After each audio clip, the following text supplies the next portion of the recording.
Bitcoin 2022, the conference is officially in the books, and last week in Miami was a spectacle as promised.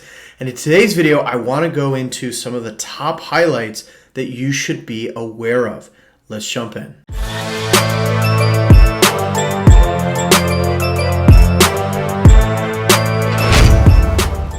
Welcome back to another video. My name is Ian Major. I'm an entrepreneur, Bitcoin pleb, and all-around raging capitalist, and I'm excited to do this kind of debrief video following the Bitcoin conference last week.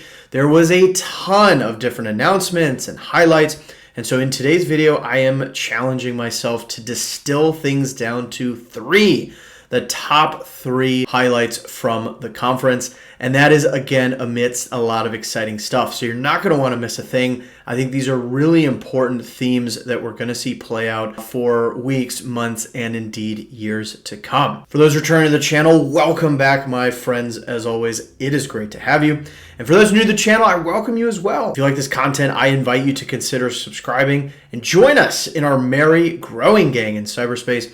I cover all manner of Bitcoin related content, including a whole slew of tutorials on acquiring Bitcoin, securing your Bitcoin, running your own node, Bitcoin mining, news, analysis, new emerging technologies, and more. So if any of that sounds interesting, I invite you to come along for the journey.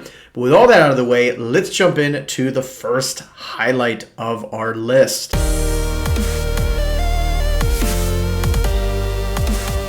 All right, so highlight number one on the list is around Bitcoin mining. And this is very appropriate. You know, if you did a lap around the exhibit hall in the conference, you would be struck by the sheer number of booths that were promoting various kind of products and services as it relates to Bitcoin mining. And so in many ways, categorically, I think Bitcoin 2022 was the year of Bitcoin mining. And so the big announcement we got from Dr. Adam Back, who is the CEO of Blockstream, is that Blockstream is partnering with Tesla Solar and Megapack in order to power the solar and battery powered Bitcoin mining facility.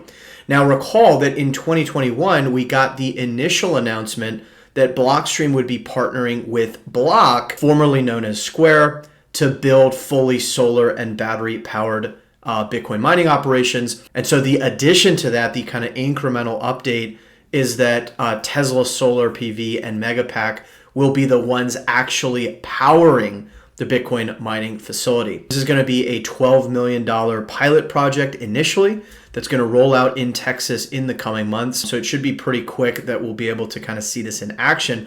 And the reason this is so important is that, in my view, the number one kind of attack vector for Bitcoin currently is all this nonsense around ESG, right? And how Bitcoin energy is wasteful and terrible for the environment, and we're boiling the oceans. If you've watched this channel for any length of time, you've heard me talk a lot about these different topics. In fact, I just did a whole video on one of the latest attacks. A formalized campaign from one of the co-founders of Ripple is directly aimed at trying to change Bitcoin's code and move it away from proof of work.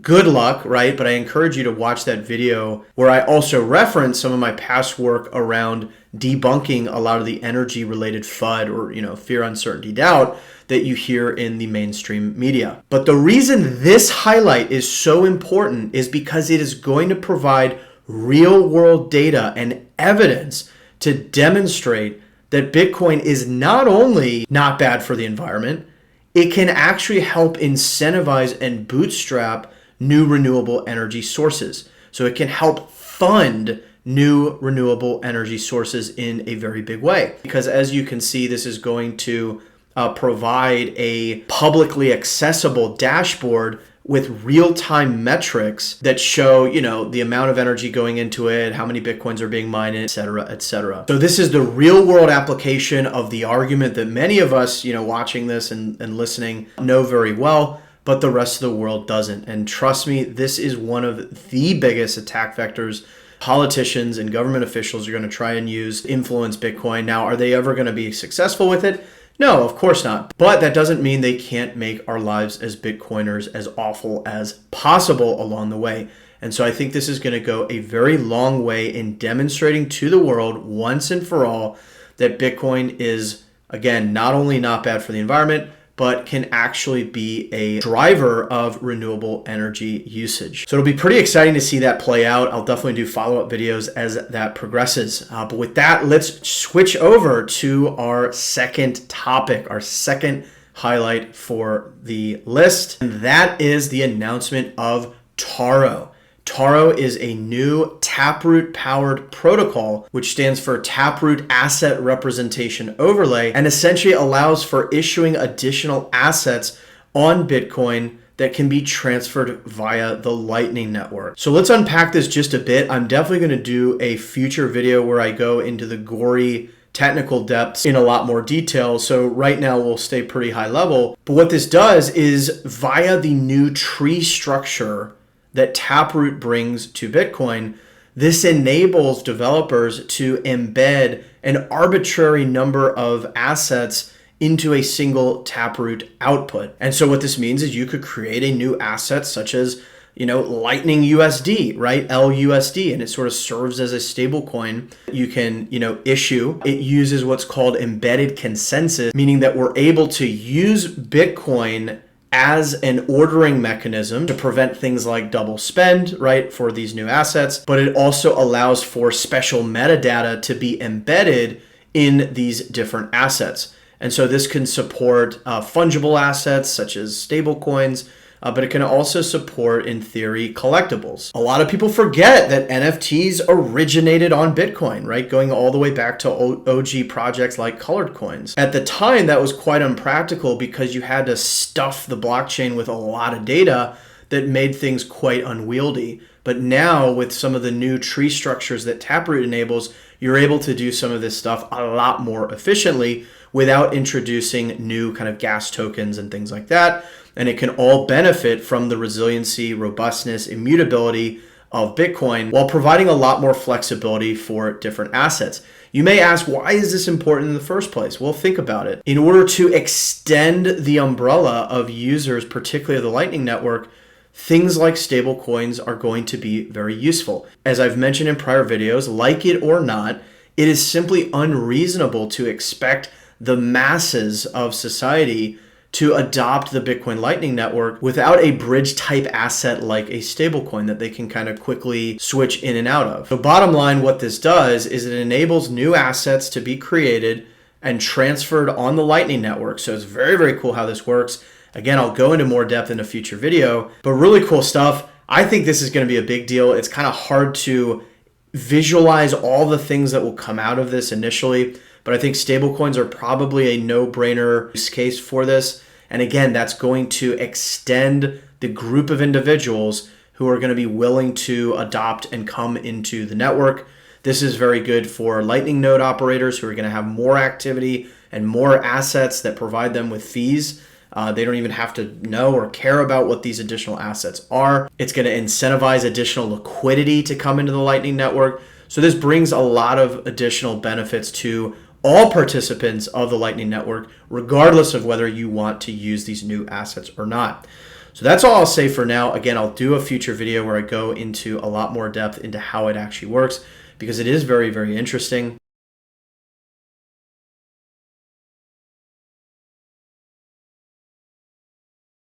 But that gets us to our final and related theme, which is none other than Jack Mallers' announcement. Of course, we had the big announcement in last year's edition of the Bitcoin conference where Jack announced all the work that had gone into essentially making Bitcoin legal tender in El Salvador, and how Strike was helping power usage of the Lightning Network to support use cases like remittances, being able to send money across international borders at essentially, little to no cost. And so this year, his big announcement was that Strike has partnered with a number of huge players in the kind of merchant space. So merchants being businesses that sell goods and services all around the world. So Strike has partnered with Shopify to enable a Strike payment option for the millions of Shopify stores, should they wish to accept that. And they've also partnered with the world's largest point of sale terminal provider, NCR, as well as one of the world's largest payment firms, Blackhawk. So think about, you're a customer going to a merchant to pay for whatever,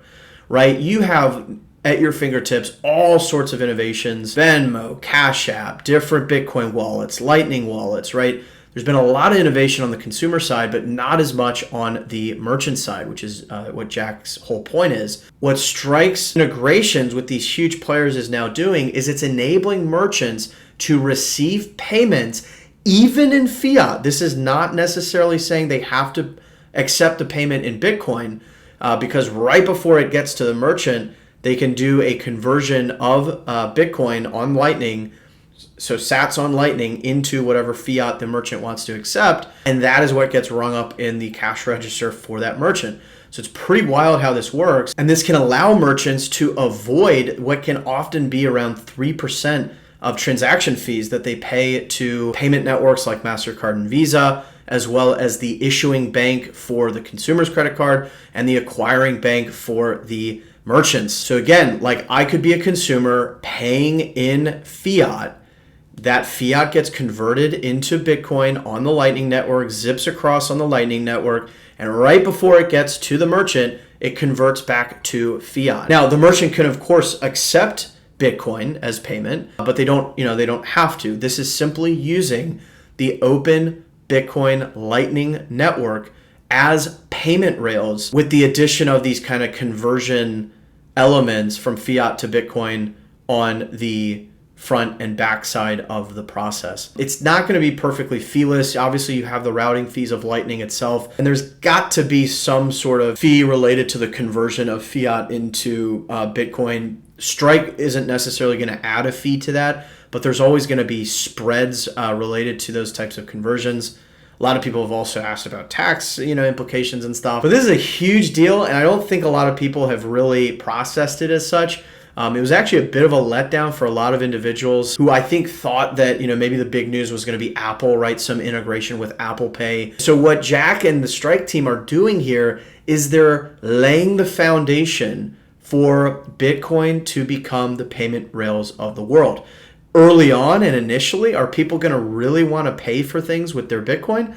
Probably not, because they anticipate that the value of Bitcoin, the asset, is going to go up in fiat terms significantly over time. But it's the first domino that needs to be flicked down in order to usher in a world in which we're paying for everything, goods and services, every single day with Bitcoin.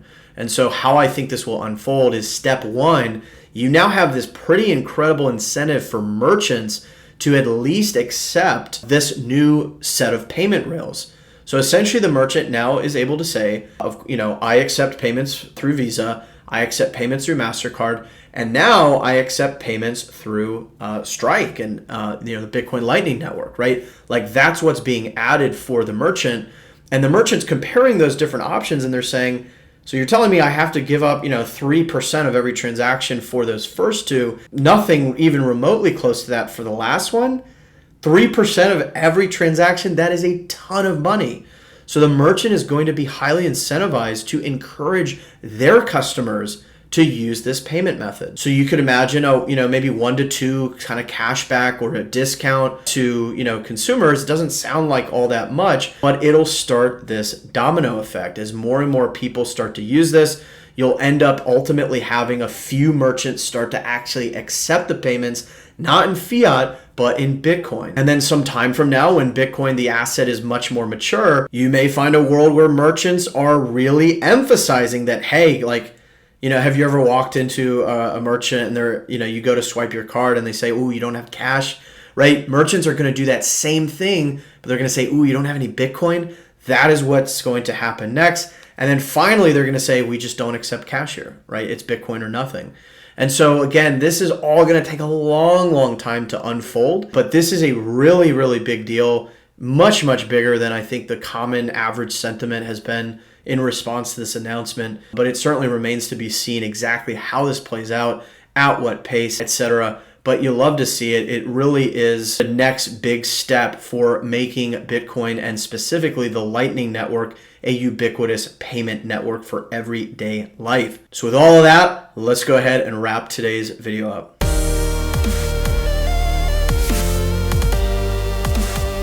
So there you have it, 3 top highlights from Bitcoin 2022. But I'd encourage you to check out a lot of the other sessions over at Bitcoin Magazine's YouTube, because there was a ton of other stuff. You had the sort of official impervious browser announcement. You had the autonomous Portuguese zone of Madeira and special Honduran economic zone Prospera announce the adoption of Bitcoin. You had also a senator from Mexico talk about tabling a bill for Bitcoin. Although just today, as I'm shooting this video, there was news about central bank digital currencies instead. Maybe it just reminds us all to not to trust politicians, even if they are talking rosy about Bitcoin. There was the great State of Bitcoin talk with Steve Lee and Adam Back, talking about the state of decentralization across different facets of Bitcoin. And Peter Thiel also had a pretty based keynote that I think is entertaining and worth checking out. But I'm curious to hear, what are your thoughts? Were you tuning in? Were you there? What were some of your favorite moments? Leave me a comment down below. But for now, we'll go ahead and leave this here. I hope you found this valuable and useful. If you did, you already know what to do. Smash that like button, subscribe if you haven't already, because there's a lot more on these topics to come in the future and you won't want to miss out. But for now, we'll go ahead and leave things here. As a reminder, my friends, every sat counts. And until next time, I'll see you then.